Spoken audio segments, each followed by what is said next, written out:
Hello and welcome to another edition of Weapons and Warfare from Straight Arrow News. I'm your host, Ryan Robertson, and we are back on the road and back in Washington, D.C. for Modern Day Marine 2025, the Marine Corps' annual gathering of leadership and industry partners. Just ahead on this week's episode, we hear from the Acting Chief of Naval Operations, as well as the Commandant of the Marine Corps, as they continue to pave the way for their comprehensive modernization effort known as Force Design. For our weapon of the week, we visit with TRD Singapore, a player in the counter UAS game, to see what they're working on to eliminate the drone threat now facing troops across the globe. And in our comms check, we go one-on-one with BAE Systems to get an update on their amphibious combat vehicle, the ACV-30, nearly a year after being fielded to Marines in Japan. But first, some headlines you may have missed. Say so long to the M10 Booker, the tracked armored vehicle developed by General Dynamics Land Systems for the U.S. Army, was among the notable cuts in a sweeping directive from Secretary of Defense Pete Hegseth. In 2022, the Army awarded a $1.14 billion contract to General Dynamics for the production and fielding of up to 96 Bookers, with a total of 504 expected by 2035. Army Secretary Dan Driscoll explained the decision came down to a few key issues, notably the high cost, a tricky maintenance contract, and the vehicle's weight, tipping the scales at a hefty 38 tons. The Army has already received around 80 of the M10s. Now, their future is up in the air. They might end up with armored units, sold to other countries, or put into storage. Also, apparently getting the Axe, the Army's robotic combat vehicle. In March, there were indications that the service would award the RCV contract to Textron for the Ripsaw M3. That now appears unlikely in light of Hegseth's plans for a comprehensive overhaul, which will involve merging or closing headquarters, retiring outdated vehicles and aircraft, cutting up to 1,000 headquarters staff at the Pentagon, and reallocating personnel to field units.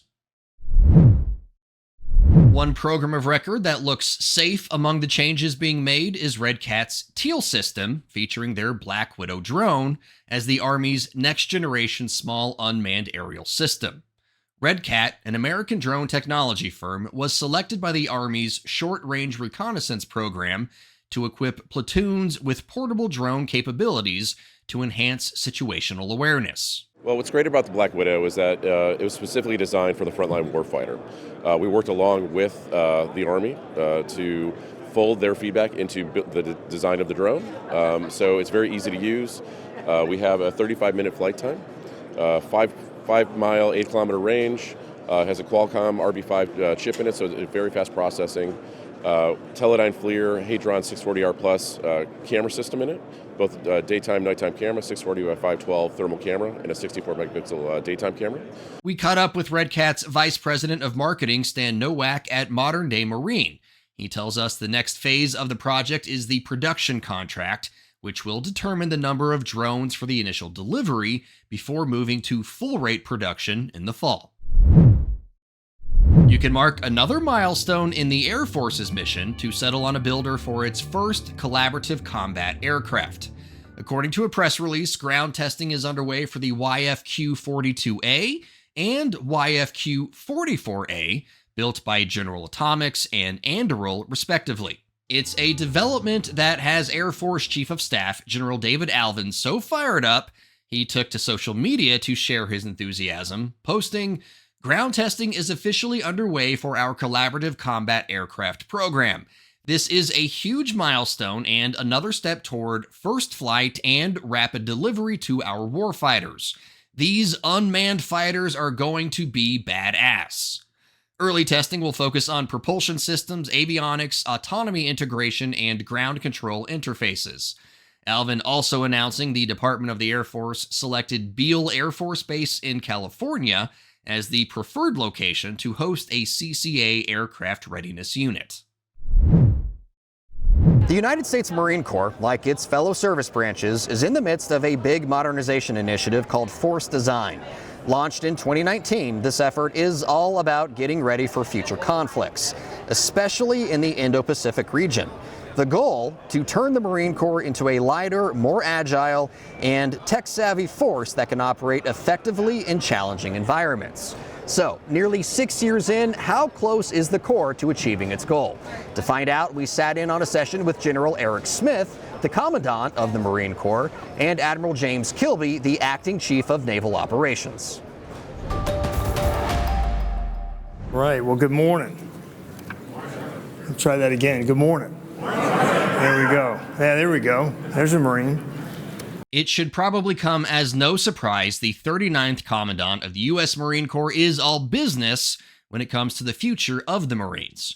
In a 30-minute session that started with a keynote speech before shifting gears for some Q&A, General Eric Smith covered a wide range of priorities for the branch, like the Barracks 2030 initiative, a $5 billion, 5-year plan to upgrade facilities, and the role of autonomous systems in future operations. Oh yeah, that's real sexy.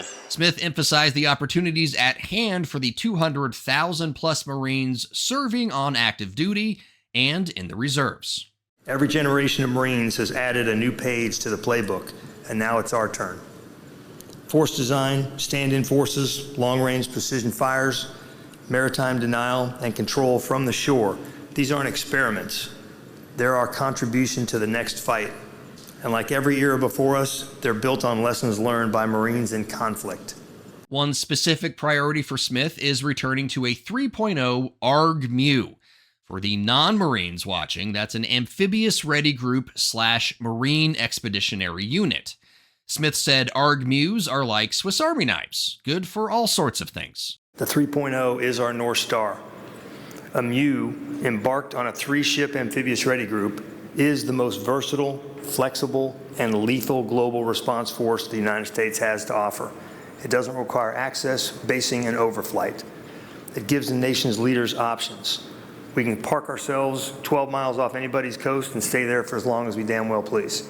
So why is the 3.0 more aspirational than actionable right now?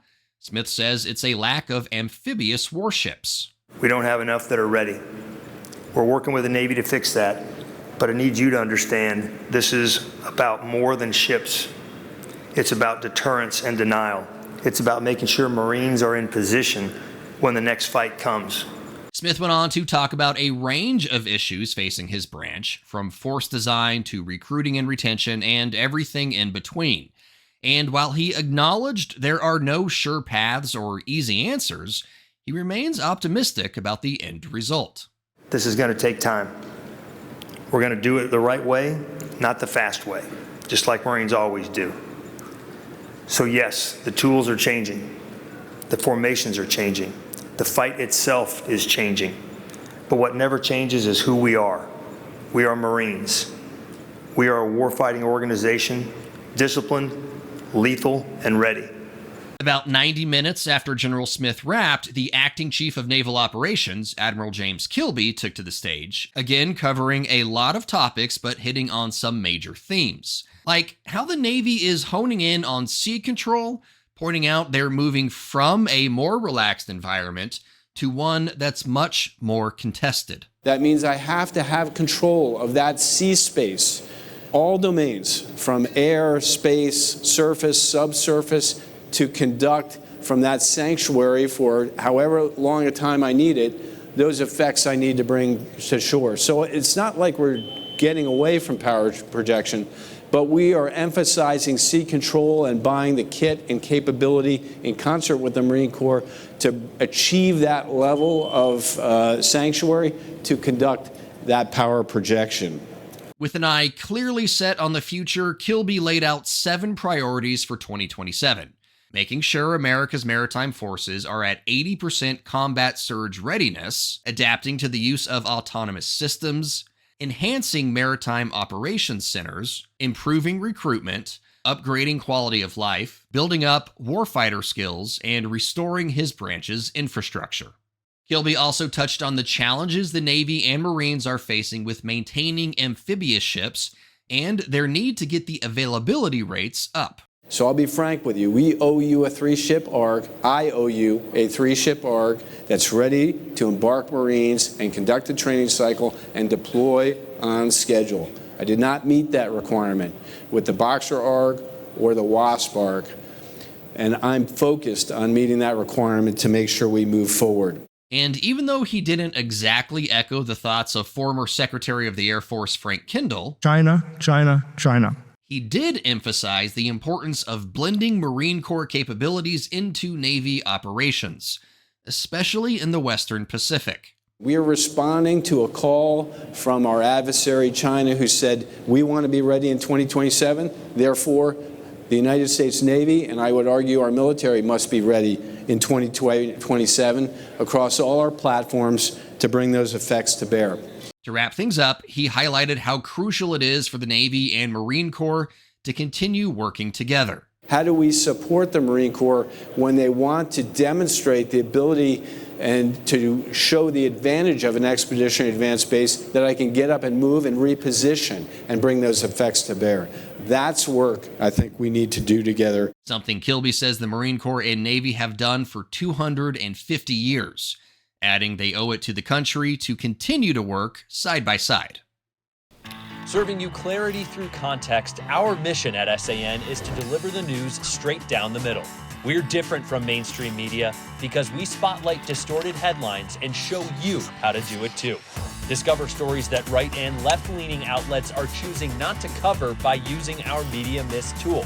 Download the SAN app and turn on notifications to have straight facts delivered right to your phone or tablet, and get straight facts anytime at SAN.com.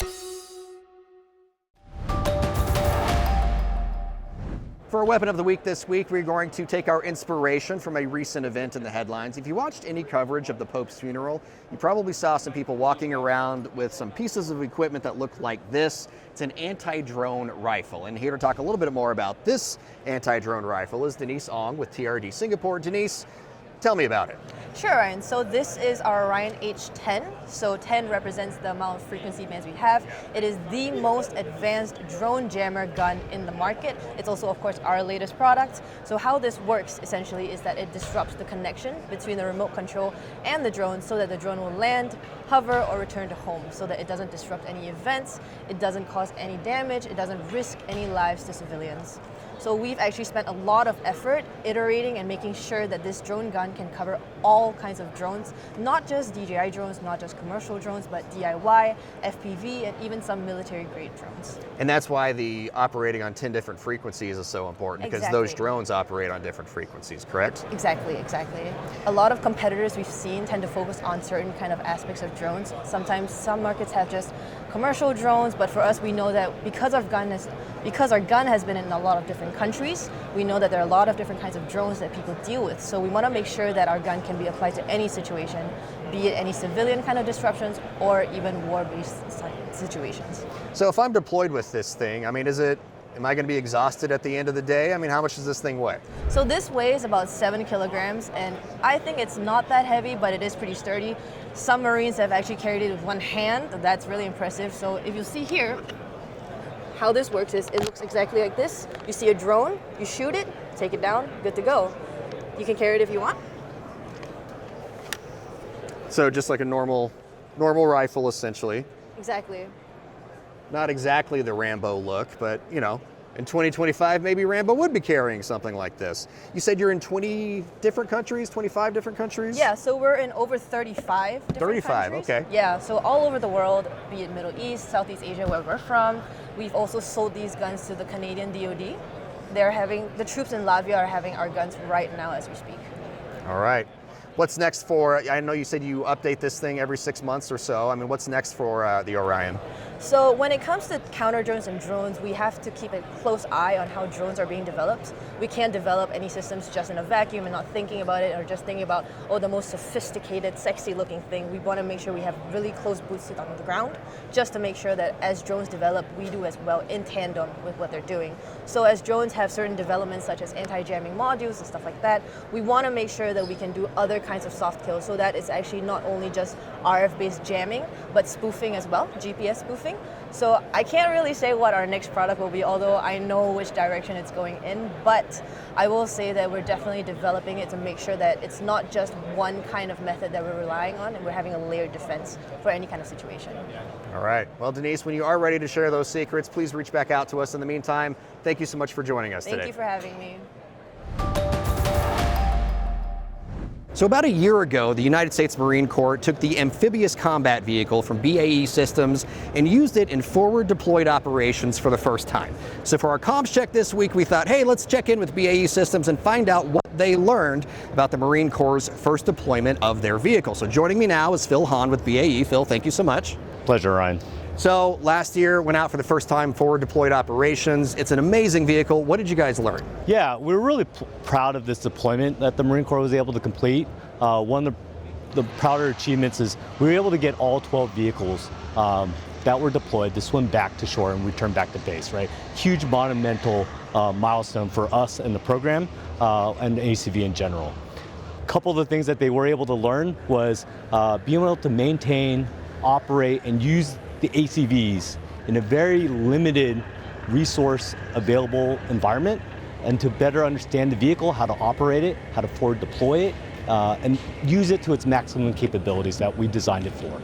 And that's all part of the Marine Corps' Force Design 2030 aspirational goal, is to be able to operate in these forward zones where there's not a lot of resupply, very little resource infrastructure, but like you said, the Marines were able to prove the vehicle could work in these expeditionary roles. Correct. The Marine Corps was able to complete several exercises across multiple nations. Those exercises went well, right? The vehicle performed as it should and met its requirements and its capabilities, and they were able to bring it back and use it well.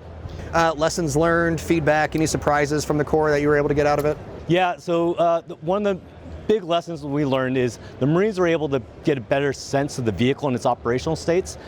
We have done an enormous amount of testing on these vehicles and we understand the vehicle, but also each vehicle kind of has its personalities, right? So understanding what the ticks and ties are to kind of indicate what may be conditioning from the vehicle. For example, if there is something coming from the engine compartment, right? What does that lead to, right? What is that asymptomatic for, and how can we be proactive in remedying any issues before it becomes larger? So that was a huge critical lesson that we will learn from that deployment. Education makes us all better, right, Phil? It does. All right, thank you so much for joining us today. Really appreciate your time. My pleasure. All right, that's all the time we have for this week's Comms Check.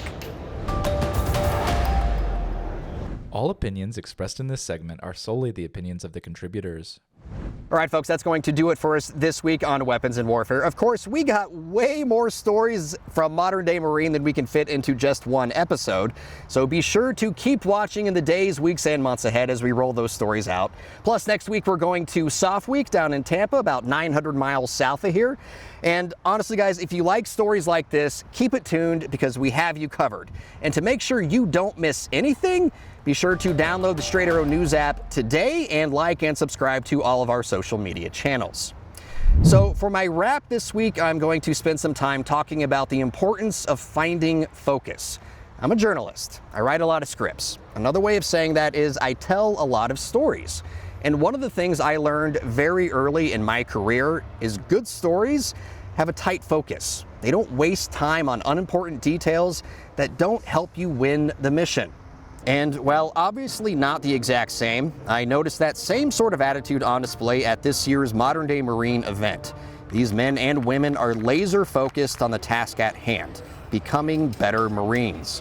Whether that's through talking to the service's top brass, participating in hands-on training with new and emerging technologies, or learning how their individual parts play into the wider picture, the Marines we met know that focusing on what matters most is the best way to accomplish the mission. Because here's the hard truth. If the U.S. finds itself in a conflict with a near-peer adversary like China or Russia, the Marines will likely be the first in the fight. They don't have time for distractions, lose their focus, and people get hurt, or worse. For senior producer Brett Baker, video editor Brian Spencer, graphics artist Dakota Patillo, and photographer Dickon Mager, I'm Ryan Robertson, Straight Arrow News, signing off.